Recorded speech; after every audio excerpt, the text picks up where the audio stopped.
clear on this issue. So that's why I've invited you all here today to have a chat on this subject. The Pahalgam episode, which took place a few days back, we must understand, first of all, that Pakistan is a victim of terrorism. No other state has laid down 90,000 lives in the war against terror. And we are the frontline state, we are bearing that brunt. Our armed forces, our law enforcement agencies, our police, our rangers, our civilians, our civil society, they've given a lot of sacrifices. And this is for peace in Pakistan, peace outside Pakistan, global peace. All the sacrifices that have been given, the struggle, the effort that has been made, and our economy has suffered losses of hundreds of billions of dollars. And we continue to counter these terrorists, the fitna al-Khawarij, till date. So we must understand that we're a frontline state against terrorism, and we're a wall between the terrorists and the world. And Pakistan needs to be strengthened in this situation. Pakistan needs to be supported in this situation. And Pakistan has always played its part against terrorist groups, against terrorists, and we continue to do so on a daily basis.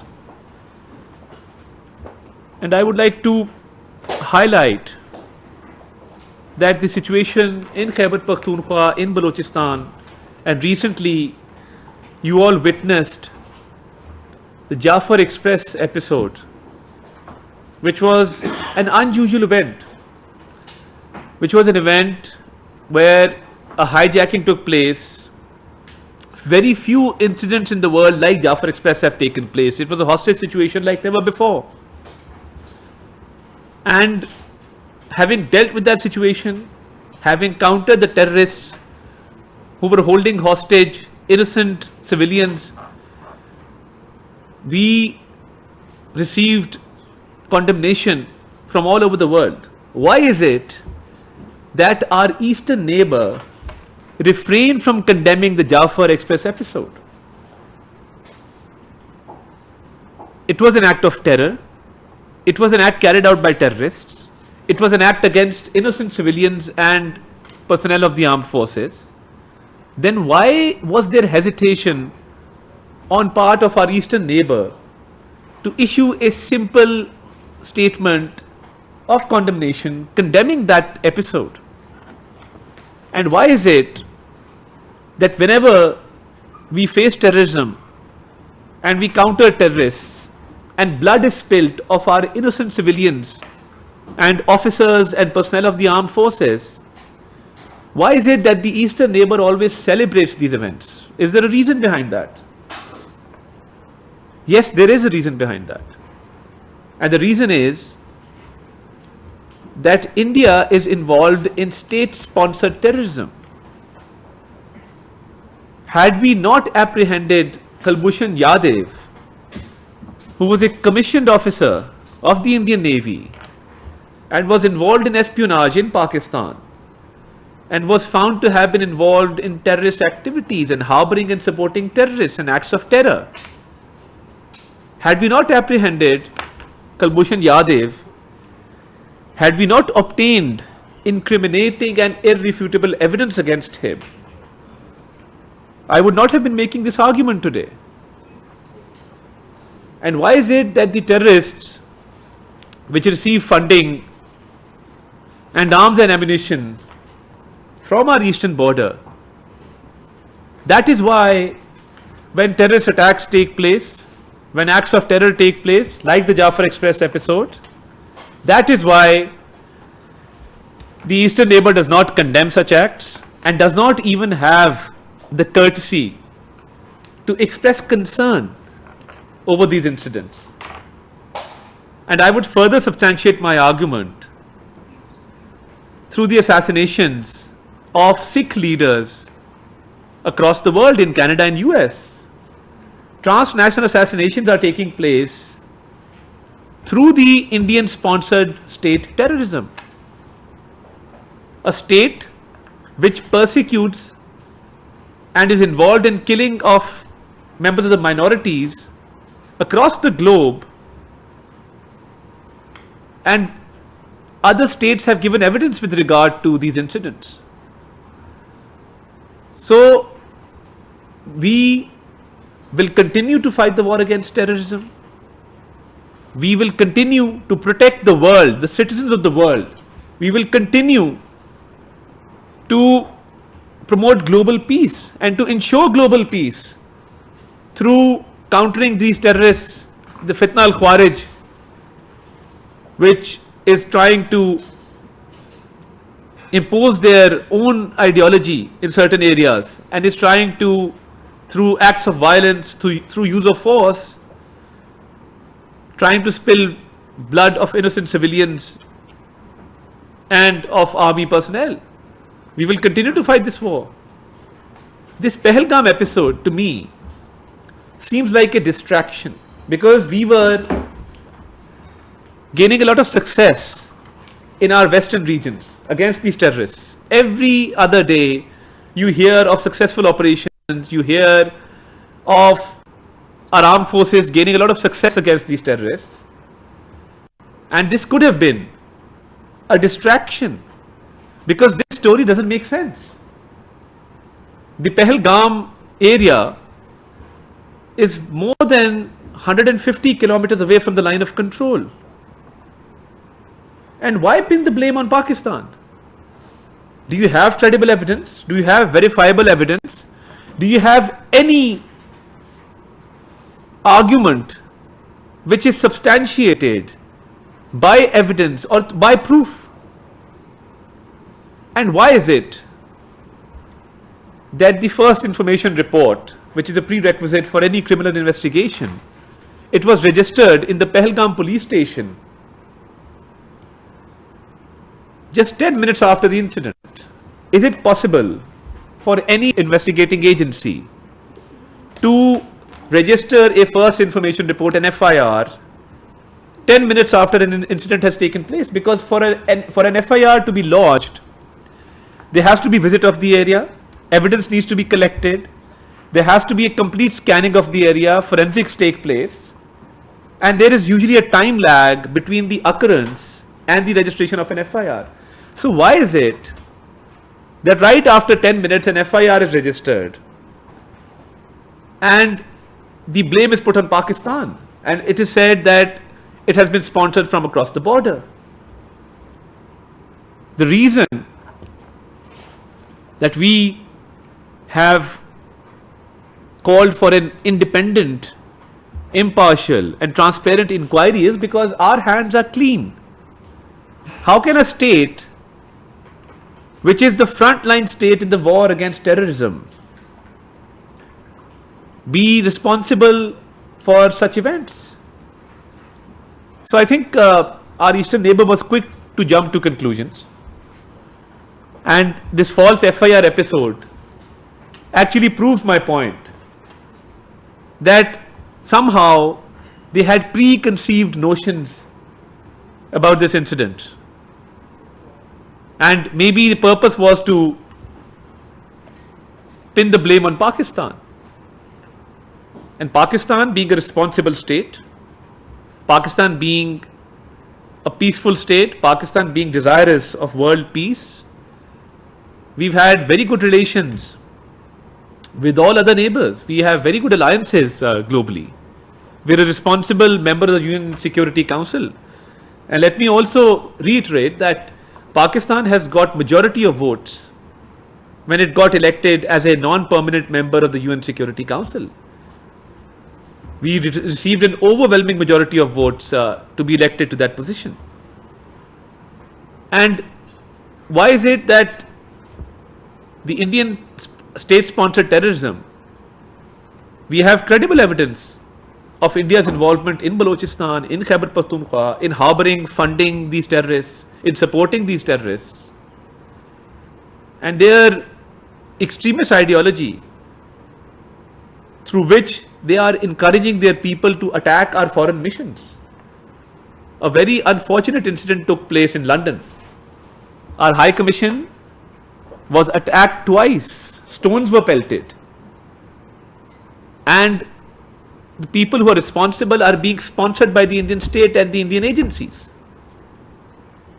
And it's very easy to counter a handful of people. But we are peaceful people. But whatever they did, and arrests were made by the London Metropolitan Police, those people have been apprehended. But that is the kind of mindset that the Indian state has of attacking foreign missions in a foreign country. If you can kill people internationally in Canada and US, then nothing will stop you from attacking a few foreign missions. But let me reiterate, they shouldn't at all mistake our words for our weakness. Pakistan has always defended itself. Pakistan will always defend itself. Pakistan has the capacity to respond effectively, like we did in the aftermath of the Pulwama incident, in the aftermath of the Pehalgam. And we are good hosts, so we also served a very fantastic cup of tea on the way out. So my point is that Pakistan has the capacity and the capability of defending itself very well. And we've been tested in the past, and let me tell you, ladies and gentlemen, we've passed with flying colors. And our enemy has always regretted taking the steps that it did take in the past. So we are capable, we are ready to counter any misadventure with full force and might. But why is it that India sponsors terrorism and then plays a victim of terrorism? How is it possible? Have we not laid down 90,000 lives in this war on terror? Are we still not giving sacrifices every single day? Is the state of Pakistan not going out of its way to eradicate terrorism, not only in Pakistan, but for the sake of world peace? Yes, we are. Then how come an incident takes place after which a few videos were shared? Now my question is, there are voices of dissent within India. People are asking questions from the Modi government that how come these dead bodies were not picked up on time, and how come people were led to bleed to death on the spot. I was seeing an interview of one of the sisters of one of the victims, and she said that my brother was not given first aid after the incident. And why is it that a photo shoot takes place and nobody is actually coming to the aid of that man to check his vital signs if he's still alive?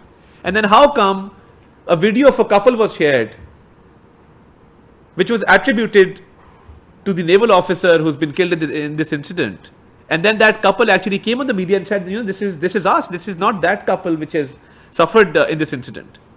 So why is there a need to use all these measures? So anyone with some intellect can actually see that all these fake videos which are being flooded on social media, all this narrative that is being built, it is being built on very false premise. And the actual target to divert Pakistan's attention from the western region. And I think, like in the aftermath of Pulwama, they took away Kashmir's special status. Now people in Kashmir have been settled there since times immemorial. The indigenous people of Kashmir are being made to suffer the wrath of the Indian state. Houses are being demolished. People are being picked up and detained. Women and children are being subjected to torture. In the garb of this incident, the innocent Kashmiris are suffering once again. And we will and we shall continue to support the right of the Kashmiri people according to the UN resolutions to self-determination.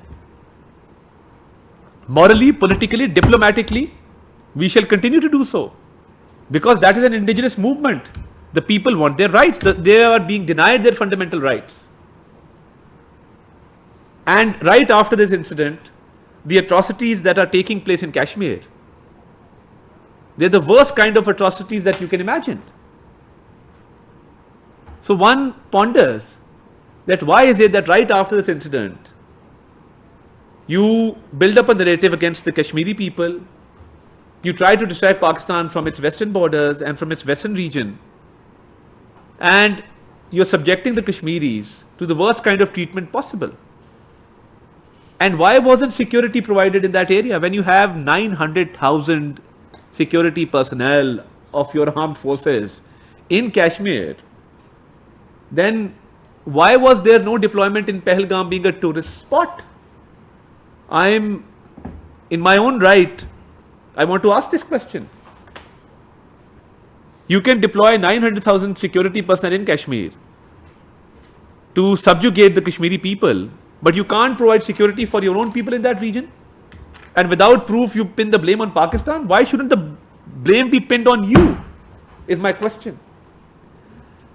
It seems to me that this whole episode was done for one of the most valuable resources these days, and that is water. Climate change has affected the world. And let me tell you, sitting in Pakistan, we contribute less than 1% of carbon emissions globally.